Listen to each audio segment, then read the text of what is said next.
AP 컴퓨터 과학 원리. 이걸 줄여서 APCSP라고 부르죠. 컴퓨터 과학하면 벌써부터 머리가 찌끈거리시나요? 괜찮습니다. 이 과정이 도대체 뭘 배우는 건지 오늘 제가 이 복잡해 보이는 여정을 아주 쉽고 명확하게 뚫고 나갈 수 있도록 여러분의 가이드가 되어드릴게요. 컴퓨터 과학하면 보통 뭘 떠올리세요? 막 검은 화면에 초록색 글씨가 촤라락 올라가는 그런 복잡한 코딩부터 생각나지 않으세요? 그런데 APCSP가 정말 그냥 코드만 짜는 과목일까요? 정답부터 말씀드리면 절대 아니라는 겁니다. 이 과목이 그리는 그림은 훨씬 더 크거든요. 자, 이걸 보시면 차이가 확 느껴지실 거예요. 왼쪽에 있는 APCSA는 자바라는 특정 언어를 아주 깊게 파고드는 말하자면 프로그래밍 기술 연마에 가깝죠. 반면에 APCSP는 어때요? 특정 언어가 아니라 컴퓨팅의 근본 원리가 뭔지, 이게 우리 사회에 어떤 영향을 미치는지 이런 큰 그림에 초점을 맞춰요. 그러니까 목표가 자바 전문가가 되는 게 아니라 바로 저기 보이는 전산학적 사고 능력을 기르는 거예요. 이게 뭐냐면 컴퓨터처럼 생각하는 법을 배우는 건데요. 어떤 문제가 딱 주어졌을 때 그걸 체계적으로 쪼개고 분석해서 해결책을 찾아내는 그런 생각의 방식인 거죠. 바로 이 전산학적 사고 능력, 이걸 키우는 게 이 APCSP라는 퀘스트의 진짜 미션인 셈입니다. 이게 정말 중요한 게 나는 프로그래머 할 거 아니니까 상관없어 라고 생각하면 절대 안 돼요. 이건 프로그래머만을 위한 기술이 아니거든요. 21세기를 살아가는 우리 모두에게 꼭 필요한 어떤 복잡한 문제든 딱 마주쳤을 때 그걸 논리적으로 착착 분해해서 해결할 수 있게 해주는 일종의 핵심 무기 같은 거라고 할 수 있죠. 자, 그럼 이 멋진 퀘스트를 성공적으로 마치려면 어떤 관문들을 통과해야 할까요? 여러분의 최종 점수를 결정하는 딱 두 가지 핵심 평가 요소가 있거든요. 지금부터 소개해드릴게요. 보이시죠? 아주 간단합니다. 최종 성적은 두 가지로 나뉘어요. 70%는 학기 말에 보는 객관식 시험, 그리고 나머지 30%는 크리에이트 퍼포먼스 태스크라고 불리는 프로젝트 과제에서 나옵니다. 물론 시험 비중이 70%로 크긴 하죠. 하지만 30%를 차지하는 저 프로젝트, 이거 절대 무시 못할 점수겠죠? 시험은 총 120분 동안 컴퓨터로 보는 디지털 시험이에요. 그런데 여기서 진짜 중요한 특징이 하나 있습니다. 뭐냐면 자바나 파이썬 같은 특정 프로그래밍 언어로 시험을 보는 게 아니라는 거예요. 대신 의사 코드, 영어로는 수도 코드라는 걸 사용합니다. 이게 뭐냐면 쉽게 말해 요리 레시피 같은 거예요. 실제 프로그래밍 코드는 아니지만 만약 이렇게 하면 저렇게 하고 아니면 저렇게 해라 처럼 컴퓨터가 따라야 할 논리적인 단계를 그냥 우리말로 쓰듯이 표현한 거죠. 그러니까 이걸 통해서 여러분이 특정 언어를 얼마나 잘하는지가 아니라 순수하게 얼마나 논리적으로 생각할 수 있는지를 평가하겠다는 겁니다. 그리고 저기 다중선택 문항, 보기 4개 중에 정답 2개를 모두 골라야 점수를 받으니까 꽤 까다로울 수 있어요. 그리고 두 번째 관문, 바로 이 크리에이트 퍼포먼스 태스크입니다. 이건 말 그대로 여러분이 학기 내내 배운 모든 지식을 총동원해서 실제로 작동하는 프로그램을 직접 만들어 보는 거예요. 정말 실용적이고 재밌는 평가 방식이죠. 자, 이 퀘스트를 성공적으로 완수하려면 당연히 튼튼한 지식의 기반, 즉 무기가 필요하겠죠. APCSP의 전체 교육과정은요, 5개의 핵심 아이디어라고 불리는 아주 단단한 지혜의 기둥들로 세워져 있습니다. 바로 이 5가지입니다. 첫째, 프로그램을 어떻게 기획하고 만들지 고민하는 창의적 개발. 둘째, 수많은 데이터를 어떻게 분석하고 의미를 찾아낼지 다루는 데이터. 그리고 셋째, 바로 알고리즘과 프로그래밍. 이게 바로 컴퓨터에게 명령을 내리는 법이죠. 넷째는 우리가 매일 쓰는 인터넷이 어떻게 작동하는지 배우는 컴퓨터 시스템과 네트워크. 마지막으로 이런 기술들이 우리 사회에 어떤 영향을 미치는지 깊이 생각해보는 컴퓨팅의 영향까지, 이 5가지를 배우게 되는데요.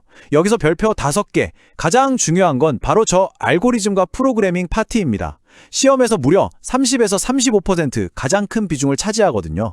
좋아요. 그럼 제일 중요하다고 했던 이 알고리즘 파트에서 아주 핵심적인 개념 하나만 살짝 맛보기로 한번 들여다볼까요? 컴퓨터가 어떤 문제를 푸는데 걸리는 시간을 이 합리적인 시간이랑 비합리적인 시간으로 나누는 개념이 있어요. 자, 그럼 비합리적인 시간이 걸리는 문제는 어떻게 하냐? 여기에 대한 아주 똑똑한 해답 중 하나가 바로 휴리스틱이라는 겁니다. 이게 뭐냐면요. 예를 들어 모든 경우의 수를 다 따져봐야 하는 문제가 있다고 쳐요. 데이터가 몇 개 없을 땐 괜찮은데 이게 조금만 커져도 완벽한 정답을 찾는데 뭐 수백 년 아니 우주가 끝날 때까지 걸릴 수도 있어요. 이게 바로 비합리적인 시간이죠. 이럴 때 에이, 완벽한 답은 포기하자. 대신 이만하면 충분히 좋은 답을 아주 빠르게 찾아내자 하는 접근법. 이게 바로 휴리스틱입니다. 알고리즘의 효율성을 이야기할 때 빼놓을 수 없는 아주 중요한 개념이에요. 자, 이제 이론은 잠시 접어두고 여러분이 직접 창조자가 되어볼 시간입니다. 아까 잠깐 언급했던 크레이트 퍼포먼스 태스크에 대해서 이제 좀 더 깊이 파고들어 볼게요. 지금까지 배운 모든 지혜를 총동원해서 세상에 단 하나뿐인 여러분만의 결과물을 만들어내는 단계죠. 이 프로젝트를 완성해서 제출하면 딱 3가지가 필요합니다. 첫째, 당연히 여러분이 직접 짠 프로그램 코드. 둘째, 제 프로그램은 이런 멋진 기능이 있어요 하고 보여주는 1분짜리 시연 영상. 그리고 마지막으로 내 코드에 대한 자세한 설명을 담은 서술형 응답. 그런데 여기서 중요한 변경사항이 있어요. 예전에는 이걸 미리 써서 냈는데 이제는 이 서술형 응답을 시험 당일 시험장에서 직접 작성해야 한다는 점 꼭 기억해 두세요. 그리고 여러분이 만든 프로그램이 그냥 돌아가기만 하면 끝이냐? 절대 아니죠. 채점 기준에 맞춰서 높은 점수를 받으려면 이 4가지 기술적 요소를 코드 안에 반드시 포함시켜야 합니다. 이건 필수 체크리스트 같은 거예요. 첫째, 여러 데이터를 한꺼번에 관리하는 리스트. 둘째, 특정 기능을 하는 나만의 명령어 덩어리 프로시저. 셋째, 만약 뭐라면 같은 조건문과 계속 반복해 같은 반복문을 사용한 복합 알고리즘. 마지막으로 사용자가 뭔가 입력하고 결과를 볼 수 있는 사용자 입력과 출력. 이 4가지가 모두 들어가 있어야 합니다. 자, 여기서 정말 중요한 꿀팁 같은 전략적 조언 하나 나갑니다. 많은 학생들이 뭔가 엄청 대단하고 복잡한 프로그램을 만들어야 좋은 점수 받겠지? 라고 생각하는데 사실은 정반대예요. 프로그램을 너무 복잡하게 만들 필요가 전혀 없습니다. 오히려 기능은 단순하고 명확할수록 좋아요. 왜냐? 나중에 서술형 답변 쓸 때 내 코드의 논리를 간결하고 명확하게 설명하기가 훨씬 쉬워지거든요. 복잡하면 설명하기도 힘들어요. 바로 이게 고득점의 숨겨진 비결입니다. 자, 이제 거의 다 왔습니다. 마지막 단계예요. 이 모든 관문을 성공적으로 넘어서 어떻게 하면 최고 점수인 5점을 받을 수 있을까? 지금부터 정말 실질적인 공략법들을 알려드릴게요. 이 그래프를 한번 보세요. 이거 정말 흥미롭지 않나요?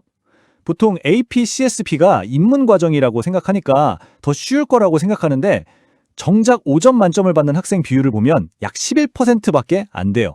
오히려 더 어렵다는 AP, CSA의 25%보다 훨씬 낮죠. 이게 뭘 의미할까요?